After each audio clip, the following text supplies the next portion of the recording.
Have you had a rough 2025? Have you struggled to sell consistently? Maybe in your organization, you've always been at the bottom or not even had any opportunity to be at the top performers in your organization.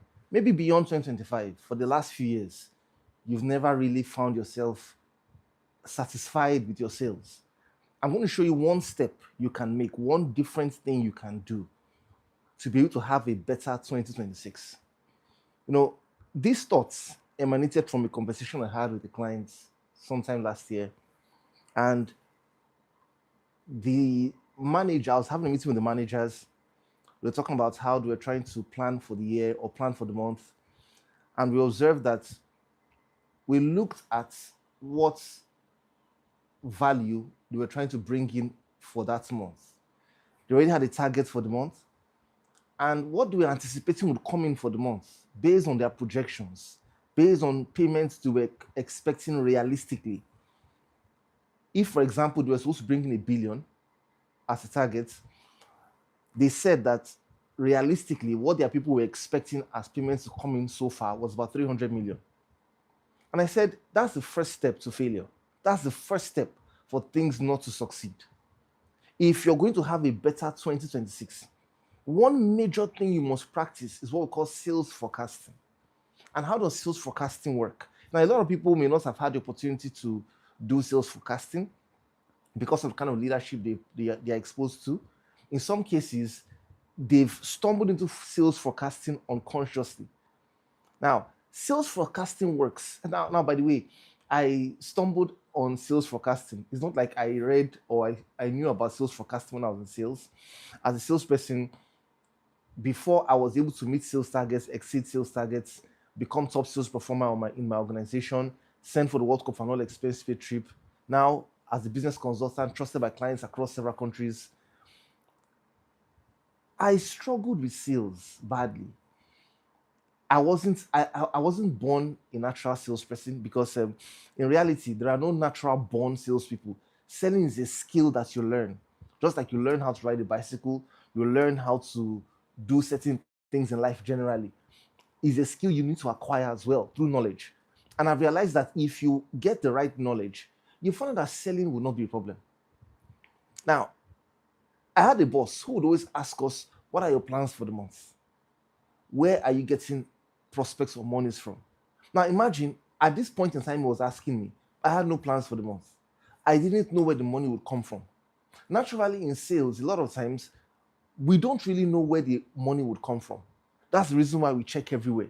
That's the reason why we prospect. Because the whole idea of prospecting is searching everywhere for where the money would come from. This is why in 2026, as you work this year, you want to make sure you check everywhere. Everybody needs to know that this is what you do. You can't be, for example, you can't be a realtor and nobody knows you sell real estate. You can't be in tech or in IT. Nobody knows you sell IT solutions because on your WhatsApp status, on social media, you talk about every other thing. In 2026, bring an alignment. Talk about what you do on every platform or everywhere you go. Now, I'm talking to you because possibly you've not been number one in your organization. And I'm showing you what steps you need to take right now. Now, don't say things like, oh, but the person who I know is number one talks about several things on every other platform. But you've not yet been able to achieve that yet. So take some new steps now. Bring an alignment. Let everybody who you know, let them know that this is what you do, this is what you sell, this is what you offer. So that's the first thing. To sales forecast successfully. An alignment with what you do. Everybody should know what you do and know that that's who you are, at least for the meantime while you sell this particular products or service.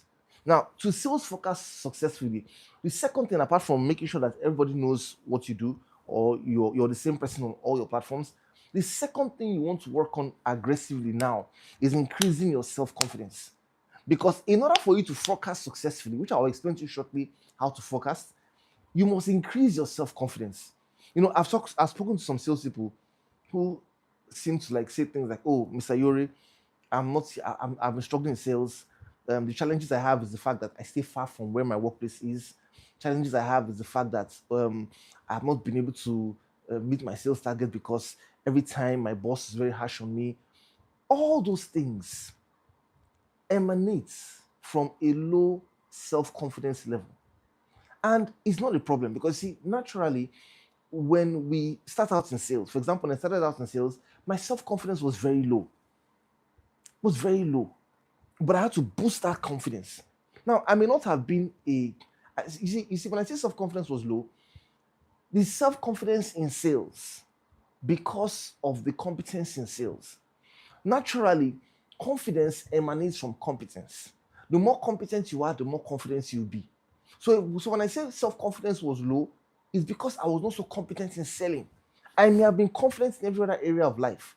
For example, you may be confident in every other area, confident to speak to people, confident in any other aspects. But when it comes to selling, you feel like, wow, this stuff, man, it's not my calling. I'm not supposed to be doing sales. Not exactly. Not exactly. You just have to build confidence in that area. And two ways you can build confidence in that area. Number one, like I said, competence. Get to understand the skill. Get to understand how to work with the sales process. Get to understand how to introduce yourself to prospects. I have videos on this channel that walk you through all these concepts so that you can be able to engage prospects a lot better. But one major thing that will help you grow your self-confidence, which is the second thing to help your self-confidence, is affirmations. Talking to yourself, speaking to yourself. Don't underestimate the power of words. I saw it firsthand.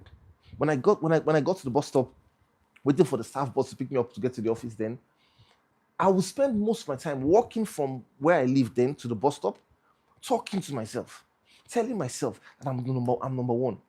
I was far from number one, but I'll just say I'm number one. I'm bold.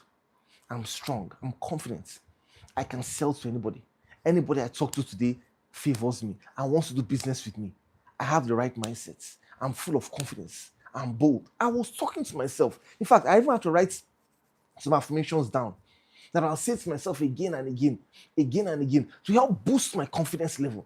So that when I meet prospects, when I have the opportunity to engage prospects, I'll be engaging the right way. So now, when my boss would ask me, give me your prospect list, let me see what you're going to work on, and I didn't have anywhere to get it from. No, but nothing to do. I stumbled on a principle. I realized that when I sat at the beginning of the month, just like you're going to do right now, all through this year, one guarantee step, this one, I sat at the beginning of the month and I said to myself, who are the potential people I can sell to this month? You know, what baffles me, what I'm telling you right now, is that as simple as this thing is, sales forecasting, many people overlook it because they think it's not important. And that is the reason why, or part of the reasons, if not a major reason, why their sales still keep playing within the same territory and category. So you sit and ask yourself, who can I sell to this month? And I start to think in a methodological order. I start from last year, 2025. You know, a lot of times we must move from the known to the unknown. So what is the known? Last year, 2025, all the people who I sold to, can I engage them this year and discuss the opportunity to either sell to them again, maybe via upselling? Upselling means whatever it was I sold to them before, let me sell them a higher version of that same thing. If I sold to them a 2-bed, can I sell a 3-bed or a duplex now? A higher version. Or can I do a cross-sell? Cross-sell means, can I sell something complementary that will support what they already have? Maybe I already sold them properties. Can I do interiors for them? Maybe I sold them a particular IT solution. Can I sell another supporting package for them? Cross-sell. Or the people who I sold to last year, can they give me referrals? Can I talk to them about who they can refer me to? Now, if you've gone through the people you engaged last year, and after that, you still feel, you know what, I didn't get much from there. The next thing you want to do right now, immediately after that, because you're trying to sales forecast, remember, I'm sitting down and I'm writing potential opportunities, and I've come up with a list of those who did business with me last year. And I'm starting to speak with them and look at the opportunities for cross-selling, upselling, or referrals. When I've exhausted that option, I want to go back to the basics. What are the basics? I go back to my existing contacts, people who already know me. You see, people do business with you, they know you, they like you, and they trust you. The greatest barrier to selling successfully is the trust factor. This means someone says, you know what, I don't trust you. They may not tell you directly, but the reason why they've not yet bought from you is because they don't trust you enough, especially if the people need your solution or your service. They don't trust you enough yet. But if you start with people who you know, you go back to engaging people you know, you find out that you have already breached that trust factor. And your ability to close will be faster than if you just went out to engage somebody who didn't know you at all. So the point is, go back to people who you already know and engage again. Someone says, "Yo, but I've already spoken to other people I know." Can you go back and speak one more time? There are several touch points before people make a decision. If you speak to someone once about your product or service, they will not decide the first time you speak with them.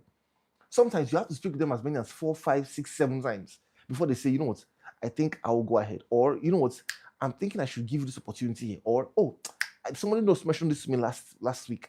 I think I can refer you to that person. Begin from that kind of conversation. Go back to engaging the people that you know. Now, after you've engaged people that you know, of course, sales start to come in from the first level, like I've mentioned, which is do your existing clients from last year.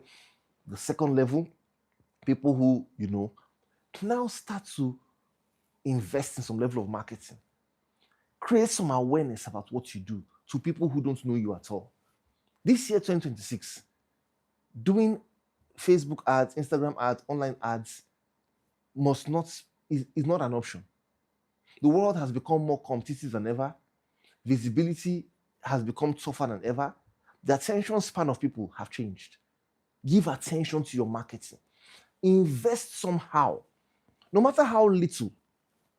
Even if you want to start with a basic ad with as little as the smallest amount possible, just start something. My point is, this year, put your money where your desires are. You desire to be number one in your organization.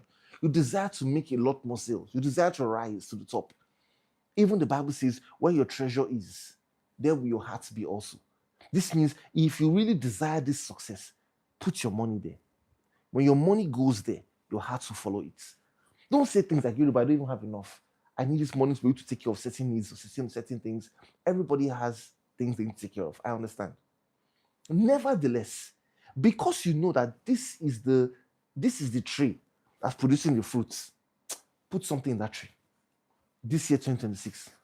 Don't just sell and plan to talk to people everywhere without creating some level of awareness about who you are, what you do, what you stand for. Because if you do that this year, you find out that when you move to the third level, which is, like I said, first level, your existing clients from last year, upselling, cross-selling, referrals. Second level, going back to talk to people you know. When you move to the third level of engaging strangers, prospects, people who don't know you at all, you find that your marketing would have done something for you. No matter how little. It would have created some awareness for you, no matter how little. Remember, there are principles that run sales, just like there are principles that run the universe. One of the principles that run sales is the fact that marketing should go ahead to create some level of trust. Then sales will be easy.